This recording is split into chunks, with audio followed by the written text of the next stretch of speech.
My name is Priyanka, मैं EMT student हूँ और ये मेरी पार्टनर मुस्कान है। आज हम आपको एनिमा के बारे में बताएंगे कि हम पेशेंट को किस वजह से एनिमा देते हैं और किस पोजीशन में देते हैं। मैम, जब भी हमारे पास पेशेंट आते हैं वो बोलते हैं उनको स्टूल करने में प्रॉब्लम हो रही है, तो हम सबसे पहले तो पेशेंट को 2-3 दिन तक दवाई देते हैं। अगर वो 2-3 दिन में ठीक हो जाता है तो अच्छी बात है, अगर नहीं होता है तब हमें ये प्रोसीजर करना होता है एनिमा का।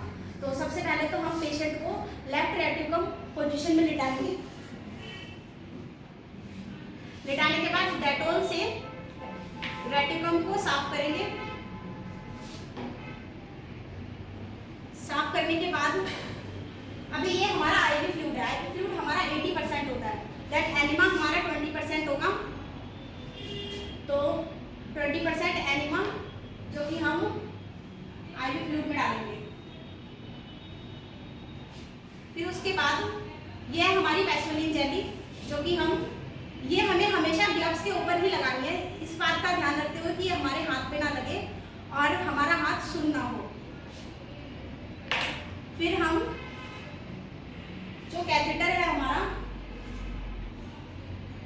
उसमें वैसोलिन जेली लगाते हैं।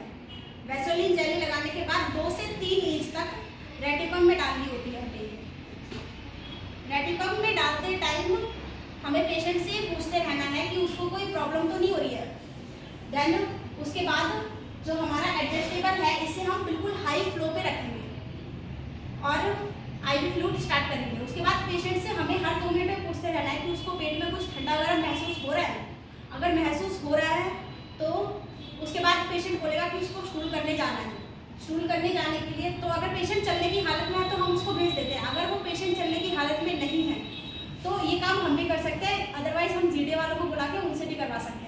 तो सबसे पहले तो हमें जो हमारी आईवी ट्यूब है उसको बाहर निकालना है और ये हमारा बेड पेन है।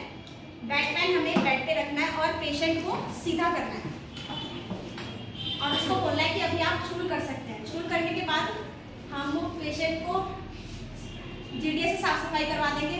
देन पेशेंट को एक्सरे के लिए लेके जाएंगे। उसके बाद एक्सरे रिपोर्ट हमारे डॉक्टर्स के पास चली जाएगी। बाकी का आगे का प्रोसीजर डॉक्टर्स बताते हैं।